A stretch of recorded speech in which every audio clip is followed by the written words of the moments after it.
Welcome to The Brain Factor, hosted by myself, Joy Riddle, and Laura Hawley. We're a part of Meridian Behavioral Healthcare, where we believe that wellness is within everyone's reach. This podcast is a conversation about what research-based protective factors look like in real life. Our hope is that you'll walk away with something that you can use in your own life and have had some fun with us along the way. So let's get started. Welcome to The Brain Factor. Thanks so much for joining us today. We have a very special guest with us today. Gil Levy is the Senior Vice President of Regional Community Relations for ViStar Credit Union. And ViStar Credit Union, you know, this podcast is powered by Meridian Behavioral Healthcare. And ViStar is a supporter, a community partner of Meridian. And we're so glad to have you here today, because we want to talk today about the protective factor of financial and economic security. So it's so important to our mental health. So, yeah. So you're so right. Financial insecurity is one of the greatest sources of stress. Yeah. And also happens to be one of those areas where we can effectively make change. Yeah. By making some purposeful decisions on the front end and putting into place some sustainable practices. Sustainable is very important because we can set goals, and if we can't reach them, they're not sustainable. Yeah. And the first thing we want to do is make sure that the goals, financial wellness goals, are reachable, so that there is a sense of achievement every time you are able to attain one of those goals, and then you can build upon that. So absolutely. In stress management, financial wellness is a big component of it. And I think it's a misunderstood component too, because I think most people think, well, the answer is just having more money, right? You know, and we hear that a lot. Like, you know, I can just get through this and I can just make more money, or I can just get a side hustle, or I can just get ahead, right? And that seems to be the common misunderstanding of what's going to sort of cure all our stress problems, you know? And that's why we call the concept financial wellness. Yeah. Because it's not just about having more money available. That's just one of the components of it. Financial wellness is more about empowering yourself to make the right decisions and prepare yourself ultimately for retirement in a comfortable manner. That you have the right resources available for you to be able to live as you wish to live. Because that's how you reduce stress. Yeah. So as a credit union, and I know there are credit unions and banks that are not credit unions, how does ViStar as a credit union help that? So if I came in to see you or into one of your branches and I said, hey, I have some debt and I really want to get more financially secure in my future, what's the first thing that you're going to tell me that I should probably think about?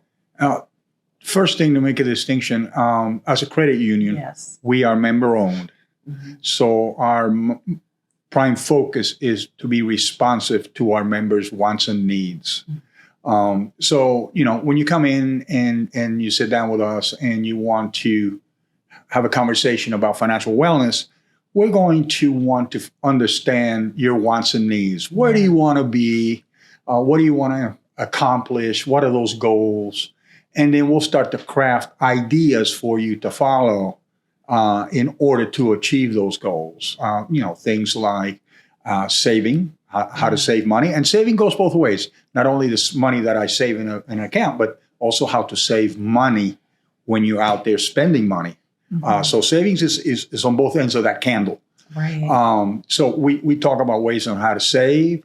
We talk on ways about investing, how to go about getting the best credit, how to improve your credit report. So based on your wants and needs, we will talk to you about the different areas of financial wellness that you can use to assemble your own personalized plan. So just as because I have an account with your bank or with your credit union, I can come in and say, hey, I need this help. And you guys are there just to help. Absolutely. With that. But ViStar doesn't limit its reaching out to just members. We are committed to every community we serve. And anyone that has a concern can walk in and talk to one of our team members, or avail themselves of programs that ViStar supports throughout the community. For example, ViStar has a financial wellness partnership with Santa Fe College that's available to students. Oh, that's nice. Yeah, but if you're not a student, you just walk in. We're going to help you anyway. Just go in anyway. Just go in Come on anyway. in. It's called the Santa Fe ViStar Financial Wellness Center. We staff it, and we're there to answer questions and provide coaching on making good decisions and the things to consider. Yeah. And we also participate with other programs at Santa Fe to help our community members through extension programs, providing ideas on budgeting, how to save money, how to invest, things to consider.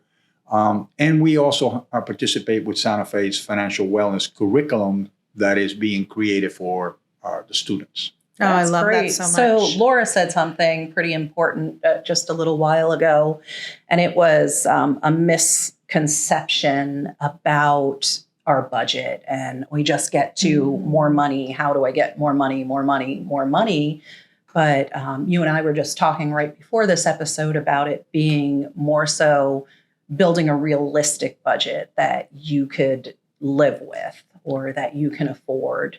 That's correct. And the misconception of our budget is people think it's just about tracking your expenses and being restrictive. Now, on the contrary, a good budget empowers you to make the right decisions when the time comes by knowing where your money's going, planning for the use of the money, and in the process, planning savings. Because one of the things you want to do is get to the point where when you spend money, it's enjoyable, it's pleasurable, it doesn't have guilt. And if we don't know how much we have to spend, that's where the guilt begins. So you do want to know where it's coming from, but not so strictly that your life becomes miserable. Right. More about starting out, first of all, recognizing that savings should be considered an expense, meaning that you will automatically take that money and save it every time you receive income. For example, if you receive $1,000 a month in assistance or you just from your job, the first thing you should do out of that 1,000 is designate no less than 10% for savings. So when that check hits your checking account, make it sustainable. Make an automatic transfer from checking to savings of the $100. Set it up on the computer automatically. You can do it on the app, or you can go to the bank and they'll help you set it up. Set up an automatic transfer the same day that your income hits the bank. If you are on disability income or Social Security or anything like that, and you get a check once a month, have that transferred to savings, 10%. Have it transferred automatically. You don't have to think about it. And then when you look at your checking account, then you have that money that's there is what you have to work with the rest of the month. And then you're saving automatically. Yeah, and it's kind of the same as going in. My retirement account works that way too. Every check, X percent comes out. So, and that grows and grows and grows and grows. Cool. And you're saying just take that same strategy and put it into your personal liquid savings. Correct. And it's a good distinction. Use that. That's correct. and let's make a distinction there too. Right. Once you put money in savings, you have to have the discipline to leave it there. Right. And you make a good point. There are different kinds of savings. You highlighted retirement. That's a totally different savings. Right. So when we're talking about 10%, that 10% is actually the savings that's going to be there for needs like an emergency to fix an automobile. Yeah. Right. Or if you need to have a plumbing repair or electrical repair in your home, then you have the money there. You don't have to borrow it because you have saved for it. Right. That's completely different. That's what I call rainy day. Yes. Completely different to your long-term automatic savings, which is what you talked about, your retirement plan or 401k or IRA. Those are long-term view, and they are a separate type of savings to your more routine, regular savings that you create to keep you from getting into debt when you don't have to. Yeah. And keep you from stressing out at night. How am I going to get the transmission on this car fixed tomorrow? Well, I think that's such an important an important conversation to have, like how that's going to benefit you in the future by saving that 10%. Because I know we have viewers and listeners who are living paycheck to paycheck, right? I know, and they're hearing us say, well, now we also want you to do without in the moment without 10%, right? But if you ever hope to get out of living paycheck to paycheck and not stressing about, oh, I heard the car make a noise. What if I have to have a transmission? What if? Building up that nest egg as slowly as you can that's the answer to not living paycheck to paycheck. Correct. And we think about living paycheck to paycheck, but what we don't recognize as individuals is that we quickly adjust. Yeah. And we spend what we see. Right. So if we take 10% of that money that's coming in and we transfer it before we see what's in the account, then we've automatically start to discipline ourselves to only spend that. And you're saving already for the day that you need to change the tires on your car. You can just dip into that rainy day fund and pay cash for your tires. And everything else doesn't fall apart like a house of cards. Exactly. Yeah. And more importantly, as you build that savings account, then you're no longer worried about living paycheck to paycheck. If you do what most advisors tell you to do, over time, build up an account that would take care of you for about 6 months. Yep. So if you got to a point you say, I need to find a new job or I can make more money, but that's going to take me a couple of months to do, well, you don't have that stress because you have a couple months worth of savings to pay your mortgage, pay your groceries, pay your fuel bill, things like that. So the goal, again, is more freedom to make good decisions because you're building that rainy day fund to take care of situations when you do have to change jobs. And living paycheck to paycheck is one of those situations that you can control and can change. It's not a hopeless situation where you, this is it and I can't fix it. No, actually you can. Just a little more discipline. Sure.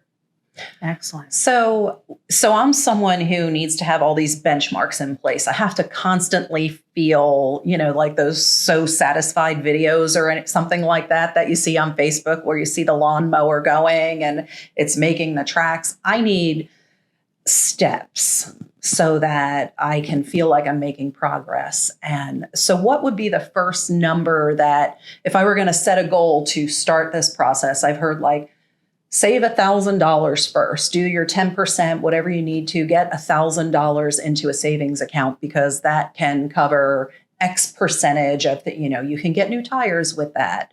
If your dishwasher breaks or that type of thing. Is that a good place to start? How do we know when we're really rolling? That's a rule of thumb. Right, That may work for folks, but for others, that may create a barrier. Because it may be an insurmountable number and say, I can't put $1,000 away. And then that's true. It won't save at all. No, so then I'm increasing their stress because I gave them a number that I'm comfortable with. One of the things that your listeners should do is begin with their own wants and needs and start crafting a plan based on their own wants and needs and the goals that they want to achieve. There is no real template that you can go in on Facebook or website online and say, oh, there's a budget. Let me just apply it to myself. Yeah. Because it doesn't address your unique situation. And it doesn't consider the fact that the three of us have different goals going down the line from just what a rainy day fund should look like to a retirement plan. What kind of retirement do you want to live in? All of us have a different plan. We have to budget accordingly. Right. So rather than telling someone, start by putting $1,000 away, which can be insurmountable for many, make a more attainable decision and say, okay, I'm going to save 10%. Or if it can be higher, 15%. But that works based on your plan. Right. But I tell most folks, start with 10%. And the reason I use 10%, many folks that go to church recognize that 10% is what the church asks you to set aside before you start to spend. Right. Well, then take care of yourself in the same way. Yeah. Mm-hmm. Set aside 10% before you start making your expense decisions. Mm-hmm. And that way you start slowly building it up. Yeah. And slowly start accumulating those funds that will keep you from building stress when the need for funds come around. Mm-hmm. Well, I love your approach because I feel like it's so manageable and relatable to any situation. And many years ago, when I first started looking into this and started to follow some of the celebrity financial advisors who were amazing and were very helpful. But I remember one particular one I was reading, and I went to my husband and I'm like, we're going to have to eat cat food when we retire because they say if we don't do all these things right now, it's cat food, you know? And it was like, the kind of, this is not attainable. Yeah, and that's a key right there. Yeah. Why you cannot really use boilerplates coming out of these celebrity conversations. You can use what you hear, Yes, but you must craft it to your own situation. Mm-hmm. And certainly, the goal of financial wellness and financial planning is to avoid that proverbial we're going to be eating cat food when the time comes to retire. right. Because, you know, let's face it, the programs that are taxpayer funded or funded by yourself, Social Security and so on, are not intended to be 100% of your retirement source of income. Just a supplement. They are supplements. Yeah. They were always designed to be supplements. So in your planning for retirement, you kind of know what you're going to get from these programs. Then you need to plan to fill in the gap. Right. What's it going to take for me to continue a lifestyle similar to what I'm accustomed to? So how much more do I need to save beyond what I think I'm going to get every month from the retirement plan or the 401k or whatever else? Your retirement planning should include multiple sources. Yeah. Social Security, an IRA, 401k, employer retirement plan, whatever that may be. Create different sources of revenue for yourself. So again, it's about taking action and making decisions that will give you the most options when the time comes. Yeah. And I really, again, I'm just going to go back to it's so important for our mental wellness, our financial wellness, because I know when I'm under stress, I'm not as focused on the things I need to be focused on. Absolutely. Because I'm distracted all the time. You know, is this going to happen? Or very early on in my life when I wasn't in the same financial position that I'm in now, but it was like, the electric bill is coming. What am I going to do about this? You know, or whatever else was coming. Or, oh no, I got a flat. Mom, Dad, can you help me? And that's when realistic budgeting comes in. You sit down on the front end when you're creating your budget, you pull a history. For example, your electric bill. Well, look at the last 12 months so that you see the peaks and the valleys, you know, when it's cold outside or hot outside. You see the peaks and valleys of your electrical usage and you average it out and you say, well, my electrical bill is going to be $200 a month. Yeah. So you put that in the budget. Yeah. Electric bill should never have been a surprise to me. Never. Exactly. You know it's coming. It comes every month, week, Joy. every month. The rental payment, you know, you have to have a place to live and you know you have to pay for it, be it a mortgage or rent. Yeah. So you include that. Your groceries, you can kind of look at what your average groceries have been and budget that. Same with health insurance, unless that's taken automatically out of your paycheck. And things like that. You know what those expenses are, you put them in the budget so that you know what you have obligations for, what you're obligated to pay every month, including your savings. And then you look at what's left over, that's your discretionary. So you can go to the movies guilt-free. Yeah. You can take a quick weekend vacation guilt-free. Without having to finance it with a credit card, that so many folks do. Yeah. So that, again, is what budgeting is about, is empowering yourself to be able to do the things that you want to do and not create stress, no guilt, and live life the way you want to live it. Yeah. And let me make a point about credit cards. Yes. Your goal is to pay those off as quickly as possible. Right. Let me use just a blanket example. Mm-hmm. Say you use a credit card for gasoline. You're trying to build credit, for example. And say, I'm just going to buy gas every month on, and you never pay it off in full. You just keep 100. You pay down $10 and you put $10 of gasoline back on. So that balance stays at $100 right all year long. The average rate on a credit card is about 25%. So if you bought gas at $3 a gallon and you don't pay it off, a quarter, 25%, is another 75 cents. Mm-hmm. So that gasoline actually costs you $3.75 a gallon, not $3. Mm-hmm. And that's how you should look at using a credit card. If I don't pay it off in full, I'm adding that cost to the cost of what I just purchased with it. Right. Consider a credit card as just a money management tool, mm-hmm. so that you don't have to carry a bunch of money in your wallet. You pay with credit and you pay it off in full, mm-hmm. at the end of the month. Yeah. Carrying a balance can be very, very expensive. Yeah. Mm-hmm. So I continue? I just want to talk about that for a second, because we talked about budgeting and sort of what those first steps could be if I want to introduce that into my life. We talked about savings, what those first steps could be. What if I'm coming to the table, I walk into your wellness center and I'm like, hey, my problem is I've got tons of debt. What are my first steps for that? First steps is to understand exactly what the debt is. Mm-hmm. So you break it down, and let's just assume you have a student loan, mm-hmm. you have a car payment, and maybe you have 3 different credit cards. So first thing is understanding what that obligation is every month, and then start attacking it in a manner in which you start eliminating those obligations. So you look at the credit card that has the smallest balance, and you start paying extra on it to pay it off sooner. Okay. And then when that credit card is paid off, you take all that money that you were using for that one, and you do it as an extra payment on the next credit card. And if you do that, you will see how quickly those credit cards get paid off in full.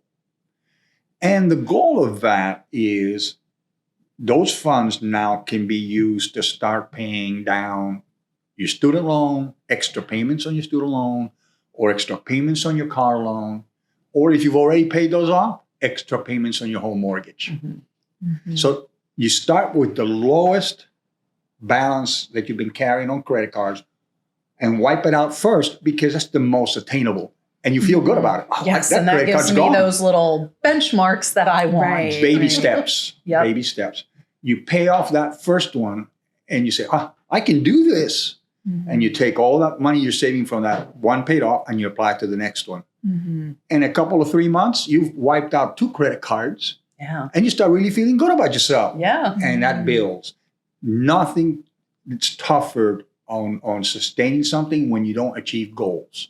Yeah. Yeah. And you set yourself reachable baby step goals, mm-hmm. then pretty soon you can make bigger steps. Saving for a house, down payment, saving for a nice vacation where I can pay cash for it. But start small, baby steps, and then you reach the point where you can make the bigger decisions. I love what my son is doing financially with his children. So my 6-year-old granddaughter, I think, could pay any, if the tires went bad on the car or the, anything like that, she could manage the expenses. She's 6 years old, and my son and his wife, they have their kids put away. I can't remember what percentage they're doing, but I know that it's at least 15% of everything they get in, and they save, much more than that. She's 6. She doesn't have a lot to spend on. But she knows now, and she's 6. And when she gets money, she's like, oh, okay, we need to go put this away because we have to save. That is so valuable. Yeah. The earlier you teach children to save, mm-hmm. the easier it is for them to make that a sustainable, lifelong practice. Mm-hmm. But having said that, mm-hmm. it is never too early and it's never too late to begin savings. You'll have listeners that are in their 40s and 50s say, I can't save. Every dollar you save is $1 less you're going to have to try to find when you retire. Mm-hmm. So it's never too early. As soon as children understand what an allowance is and how to save some of that allowance, that is a great time to start. Yeah. But if you've been working 20 years and you haven't put away anything for retirement, it's not too late. Just start. Start somewhere. Whatever you have is going to help. With the goal Yeah. of managing it in a manner that you can continue to make that grow so you can catch up some of your savings from behind. Yeah. So start small and with the goal, I'm going to catch this up. I'm going to make more and more savings every month so I can put myself back on track. Yeah. It's never too late. Well, I know when I first started saving or first started participating in retirement accounts and that type of thing, kind of got exciting to watch it grow. So it was very easy to increase my percentage. I think when I first started, it was very low. I might have started at like 8% or something. But one of the things is at that time, we got annual increases. So every time I got an annual increase, I increased so that increase went into my retirement instead of my take-home check to try and build that. Very smart. Without ever feeling a loss. Very smart. If you created a sustainable budget plan and you're able to live as you want to live and additional monies come in, you're deciding not to spend it. You're deciding to save it. Right. It's a very smart move. Yeah. Very smart. Mm-hmm. I didn't make very many smart financial decisions. So but that was a good one. That's good. That's a good one. Well, I think this has been really eye-opening, really valuable. Gave us some starting points, some first steps that we could take. And I think if you have any more questions, go hit up our friends at 5-Star. I think they've got some really good resources. Yeah. We do. We welcome anybody. And you can always go to, we have a program called 5-Star University. Mm-hmm. Oh. You can go to 5-Star CU for credit union.org and peruse our page, and you will see a section that allows you to enroll free on online financial wellness courses that you can pick. I want to learn more about 401ks and investing, or I want to learn more about budgeting. I want to learn more about optimizing my income or my savings. All those different courses are available there and they're free. So I encourage your listeners, even if you're not a 5-Star member, you can use our resources. And once you see how good they are, you'll make a decision to join 5-Star. Wonderful. Awesome. Well, thank you so much for joining us today. I really appreciate it. My pleasure to be here. Yeah. Thank you so much. Thank you. Thanks for listening to The Brain Factor. Joy and I are so thrilled to be having these needed conversations. We'd love to hear your feedback on this episode, so if you could drop a comment or leave a review with your thoughts or any requests that you may have, it would be appreciated. Don't forget to like, subscribe, and share with your friends. Living a healthier and happier life starts with one step, and we're excited to be on this journey with you. Until next time.